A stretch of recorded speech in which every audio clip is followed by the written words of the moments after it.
Bismillahirrahmanirrahim. Alhamdulillahilladzi anzalal kitaba bil haqqi basiran wa nadhira li futuhi qulubil mu'minina wal mu'minat wal muslimina wal muslimat fi qaryati Desa Tanjung Mas, Kecamatan Sukadana, Kabupaten Lampung Timur. Asyhadu an la ilaha illallah wa asyhadu anna Muhammadan abduhu wa rasuluh. Allahumma salli wa sallim ala sayyidina wa maulana Muhammadin wa ala alihi wa ashabihi ajma'in. Qala Allah ta'ala fi kitabihil karim, a'udzu billahi minasy syaithanir rajim. Bismillahirrahmanirrahim. La ikraha fid din, qad tabayyana rusdu minal ghayy, wa may yakfur bit taghuti wa yu'min billah faqad istamsaka bil 'urwatil wuthqa la infisama laha. Wa qala aidan Qul in kuntum tuhibbunallaha fattabi'uni yuhibbukumullah wa yaghfir lakum dzunubakum wallahu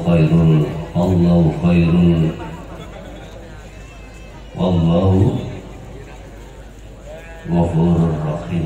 Sadaqallahul azim. Amma ba'd. Hadratil kiram, dumateng para alim, para ulama, Mbah Yai ingkang boten saged kula sebatake satu persatu, wabil khusus akhirul kiram Mbah Yai Samsul Hadi wa ahlihi wa dzurriyyatihi dan semua aparatur pejabat sipil maupun ABRI, saudara-saudara saya yang tergabung di dalam Jam'iyah Ahli Sunnah wal Jamaah, dan juga saudara-saudara saya yang ada di agami Hindu, Kristen, Buddha, dan lain sebagainya. Semua kulluhum ajma'in rahimakumullah. Amin ya robbal.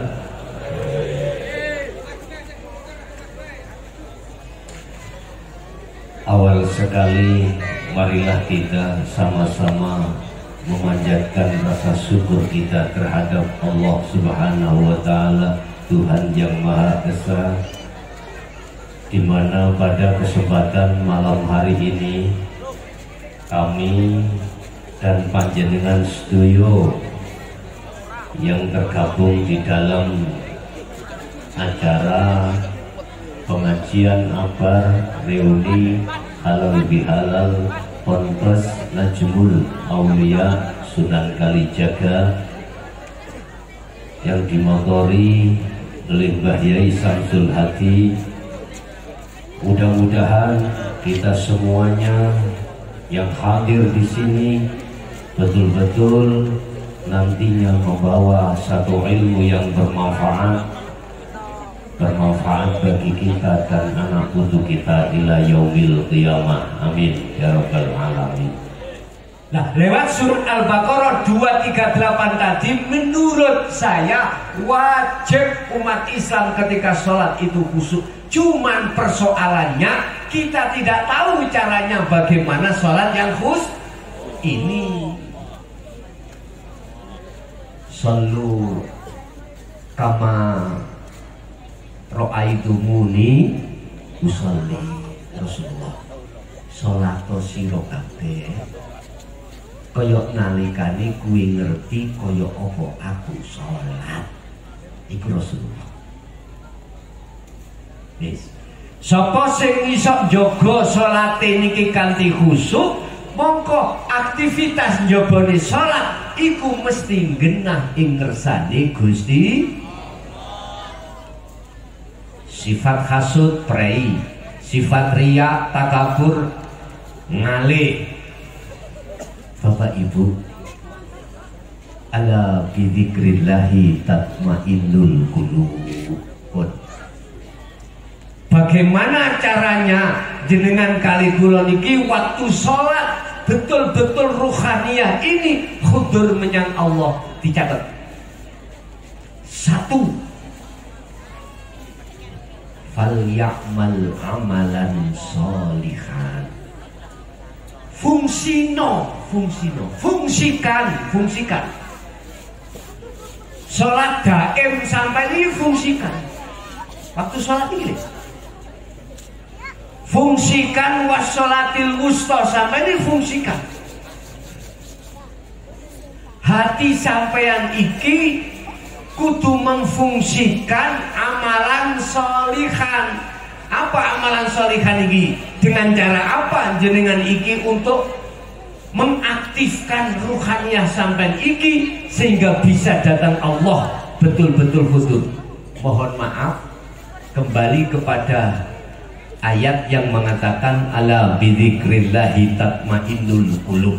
Ingatlah bahwasanya hanya zikir hatimu akan tenang. Wis gak kupu sampean iki ndang marekno salat ndak kupu sampean iki ndang kerja ndak waktu salat. Zikir sing tak maksud adalah sadar.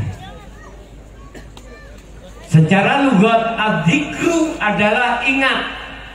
Secara istilah adalah ruhaniyah jenengan harus sadar dan menyadari bahwasanya ketika jenengan berdiri, rukuk, sujud, duduk dan membaca rukun-rukun sholat, ini hatimu harus sadar bisanya terjadi ini karena Allah. Shallu ala Nabi Muhammad. Niku sing kula maksud bangkitno ruhaniyah hati sampean untuk mengingat Allah. Ingat yang mendirikan saya siapa? Sebab mohon maaf, kita kembali kepada surah Al-Baqarah ayat 115 tadi. Semua makhluk sekecil apapun olehnya gerak sebab digerakkan Allah Subhanahu. Nah, pertanyaannya sampai nu Allah itu siapa? Ya, buka surat Maryam. Innallaha rabbi wa rabbukum fa'budu hadza siratal mustaqim. Sesungguhnya Allah itu Tuhanmu dan Tuhanku. Ingat, hanya menyembah itulah fa'budu, hanya menyembah, menjatuhkan ruhaniyahmu terhadapnya lah. Itu loh yang disebut siratul mustaqim. Allah jawab di dalam surah Al-Fatihah ayat 1. Sampai nek tahu Allah itu siapa? Dibuka ya. Bismillahirrahmanirrahim. Dengan menyebut nama Allah. Berarti miturut Quran Allah itu adalah nama pertama. Jenengan jangan fanatik dengan nama. Agama lain, saudaraku yang ada di Hindu, nama Tuhannya siapa Bapak? Sang Yang Widi, Sang Yang Sakerta, Sang Yang Dumadi, Sang Yang Tunggal, macem-macem. Artine wong nek wis ngejoki hakikat nuju makrifat gak fanatik sebuah nama. Wong tak garing gak titik, kula giring gak titik. Bendera kita silakan berbeda, ya. Tapi substansi dan tujuan kita adalah masuk ke ahad.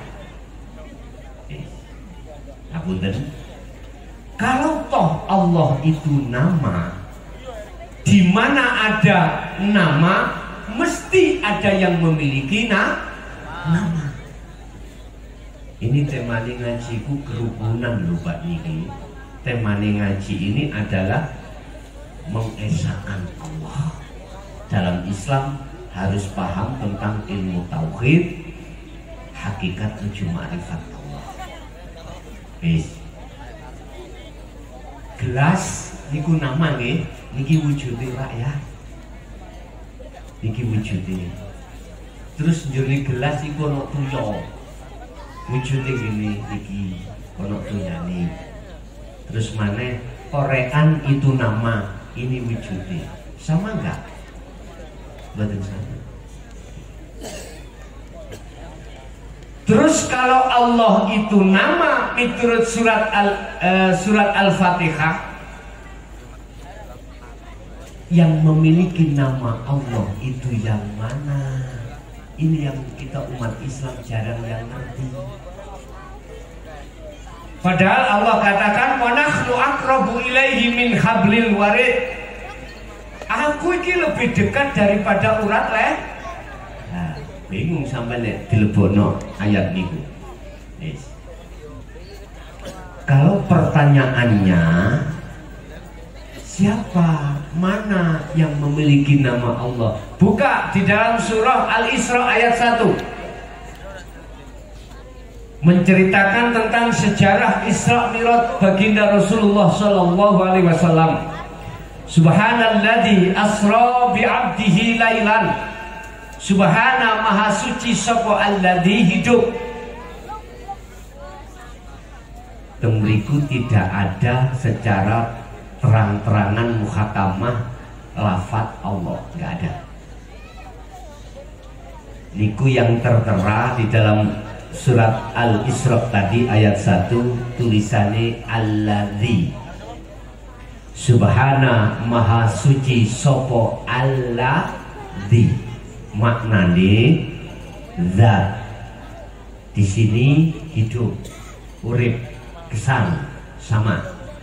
Asra kang ngelakokake sopo alladzi bi'abdihi kelawan kawulane alladzi.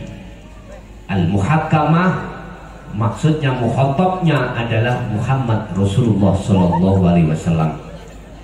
Kalau saya terjemahkan ayat ini dalam sudut pandang tauhidnya, ngeten, dialah hidup yang memperjalankan kita dari rumah masing-masing sampai ke sini majelis. Tinggal mana sampan ini, hati sampan, yakinkah perjalanan sampan kali guro dari rumah bisa sampai di sini karena Allah?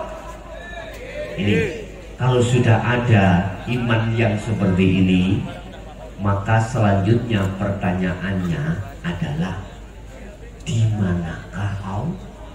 Di manakah hidup itu? Inilah nanti akan menjadikan hati jenengan ini berakhlakul karimah secara ilahiyah. Kalau saudara saya di Hindu menjadi hati yang budi luhur, begitu. Dibuka di dalam surah Al-Hadid ayat 3, semuanya dari Al-Quran. Allah katakan huwal awwal wal akhiru wal zahiru wal huwa. Lah balik lagi, kembali kepada hidup. Iku al awal wal akhir. Dialah yang awal, dialah yang akhir. Sederhana. Acara ini ada awalnya, ada akhir. Artinya yang menguasai di situ hanyalah Allah. Hidup itu. Lagi wal awal wal akhiru wal zahiru wal batin. Allah iku ya zahir, Allah iku ya ba. Artinya mohon maaf sederhana, Allah itu ya di dalam dirimu, ya di luar diri. Hidup itu niki pun dimasukkan akal Pak, harus terhadap iman. Nek akal pedot sampean harus ning iman. Nek akal pedot dadi wong gen lagi sampean pengen dadi wong gendeng badan hati trimon ambek iman. Terus bagaimana caranya saya bisa bertemu terhadap hidup baik yang ada di dalam maupun di luar jenengan? Hanya karena hidup itulah semua makhluk baik di langit maupun di bumi yang menggerakkan hanyalah Allah. Sampai gak kroso waktu sholat dibimbing doaul iftitah, ini wajjahtu wajhiya terhadap siapa? Lillazi, arahkanlah wajah ruhaniyahmu terhadap lillazi, terhadap hidup. Fatoros samawat, sifatnya adalah yang menguasai jagat langit dan jagat bumi, yaitu jagat ruhaniyah dan jagat jasmaniya. Sallu ala Nabi Muhammad. Sakit dilanjut? Telung jam gak apa-apa. Jadi sama ini aja. Terus mari tak ringkas tanya jawab.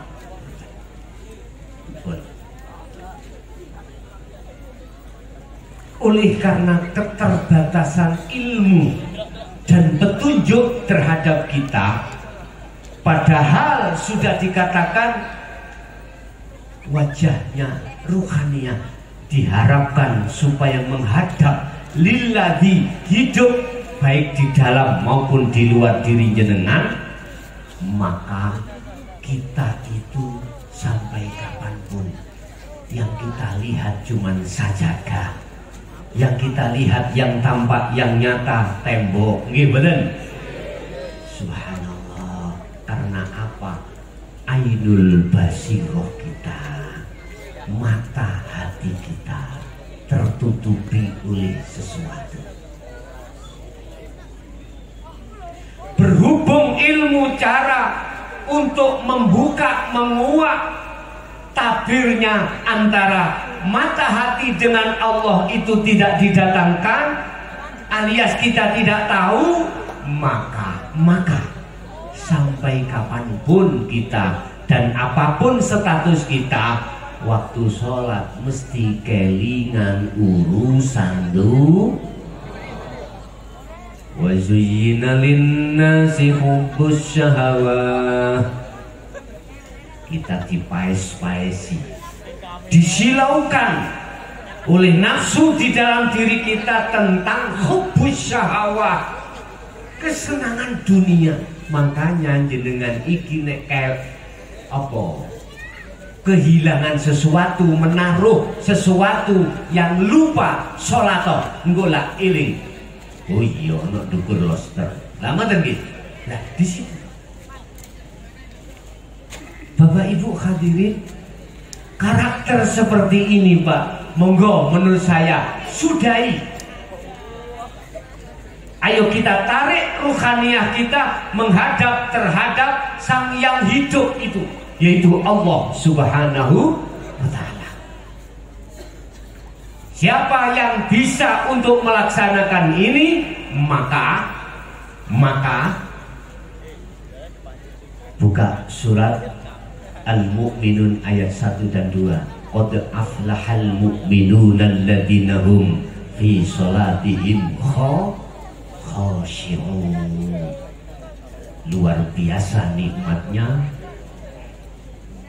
Dan disitulah maksud bejo banget, beruntung bagi orang-orang mukmin yang ketika sholatnya dalam keadaan khusyuk. Terus bagaimana caranya? Tadi pertama saya mencatat falyamal amalan sholihan. Ruhaniyahmu harus melakukan perbuatan yang bagus. Apa perbuatan rohania yang bagus? Zikir pun niki. Napa dikire?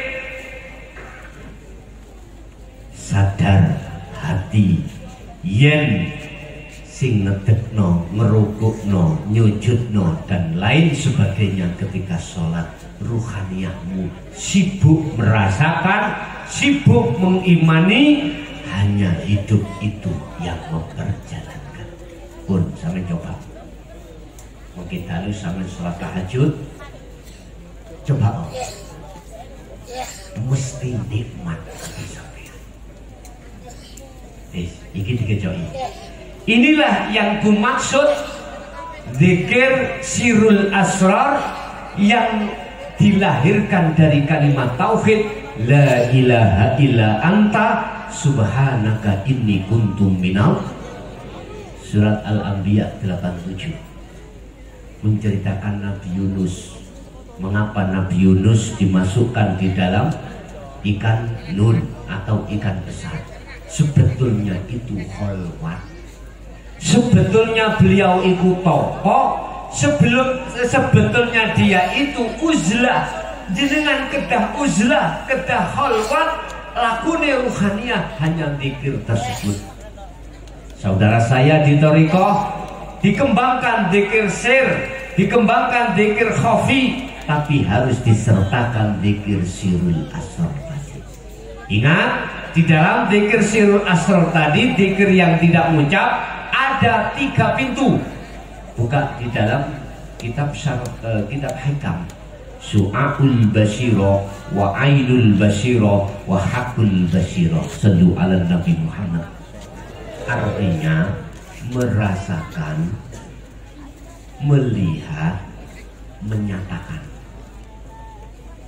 Su'aul basiro itu tandanya di dalam hati sampean itu memperjalankan ruhaniyah sampean iki sadar dan menyadari sesungguhnya saya berkata, saya mendengar, saya melihat, saya bergerak semata-mata datangnya itu dari Allah Subhanahu wa ammal 'arifuna la yarawna li anfusihim syai'an. Orang yang sudah di sisi sini, mereka itu apa yang muncul dalam dirinya semata-mata hatinya sadar itu datangnya dari Allah. Rasulullah dawuh anta budallaha ka'annaka tara.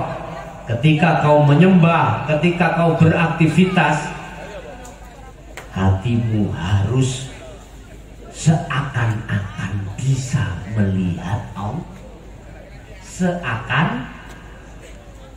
Seakan-akan. Ini buah dari su'aul basirah tadi, buah dari rasa. Ini harus dikembangkan untuk masuk pada pintu yang kedua, yaitu ainul basirah, bertemu hidup di dalam diri jenengan. Ini hanya waktu jenengan kholwat dengan zikir tersebut. Sebab di situ ada perintah nafi dan itsbat. Apa? Meniadakan iman selain Allah dan menetapkan hanya iman hidup, yaitu Allah Subhanahu wa ta'ala. Wis nek sampeyan durung tutup kene nyun sewu. Saya tidak disii kersa. Apa tidak mendahului kehendak Allah. Jikalau umat manusia di Indonesia ini ruhaniyahnya tidak di situ, entah tahun berapa akan terjadi perang Palegre. Tahu perang Palegre? Antara agama satu dengan agama yang lain pasti terjadi. Saya tidak disiksa. Kalau iman kita, ruhaniyah kita tidak dijatuhkan ke akad, mudah umat manusia yang beda agama dihasut, diadu domba. Mau nggak jenengan iki diadu domba? Nek pancen boten mau, tolong sekali lagi rapatkanlah barisan Anda, baik yang Islam maupun yang di luar Islam, untuk menuju ke Tuhannya. Otomatis itu dengan ruhaniyah. Pengajarannya adalah ilmu sepuh, ilmu tauhid. Bapak Ibu hadirin, kalau di dalam Islam itulah yang disebut ilmu hakikat. Supaya bisa makrifat nyawiji atau manunggal terhadap Allah Subhanahu. Niki nek cara wong Jawa pengajarane sangkan paraning dumati ning Quran, innalillahi wa inna ilaihi raji'un. Bali nang Allah.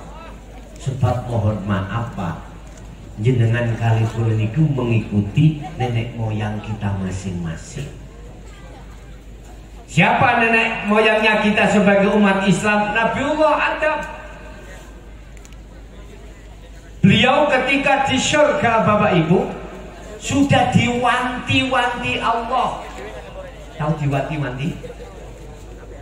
Di-warning, dijanji, wala taqrabu hadhihi syajarah. Adam, pinginkah kau selamanya ada di surga?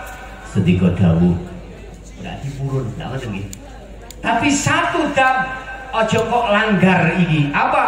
Wala taqraba. Jangan kau dekati hadhihi syajarah. Bukan buah Pak, ayatnya itu adalah asyajarah, pohon. Sebab buah iku nyantole ning pohon. Mendekati gak boleh, apalagi memakan. Bahasanya makan. Siap? Nggih, sedika dawuh. Akhirnya suatu saat iblis klunuk-klunuk nggih. Dam, ngerti ya maknane khuldi? Kekal. Kuwi nek gak mangan buah khuldi kuwi gak kekal ning sur. Iku ngomonge iblis. Terjadi pada diri kita ketika akil balik Pak. Wa zuyyina linnasi hubbus syahawat. Kita didui kesenangan dunia yang seakan-akan ini langgeng selama lamanya. Akil balik itu, waktu akil balik